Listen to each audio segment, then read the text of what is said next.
ஸ்ரீ ஸ்ரீ அண்ணாவின் உபதேச முடிகள். ஓர் அரசனும் ராஜகுருவும் கங்கை கரையில் நின்று கொண்டு இருந்தனர். அப்போது ஒரு ஓடம் கங்கையில் கவிழ்ந்தது. ஓடத்தில் உள்ளவர்கள் மூழ்கி இறந்தனர். இதை கண்ட அரசன், பகவான் எவ்வளவு மூடன்!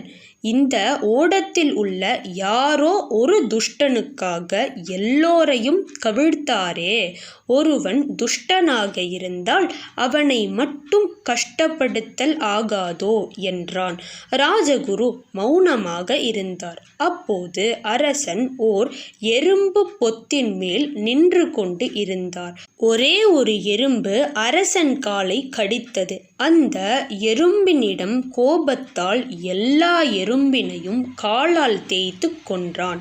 அப்போது ராஜகுரு, அரசே, அந்த ஒரு எறும்பு கடித்தது என்ற கோபத்தால் எல்லா எறும்பையும் கொன்றீர்களே, உம்மைவிட யார் மூடன் என்றார்.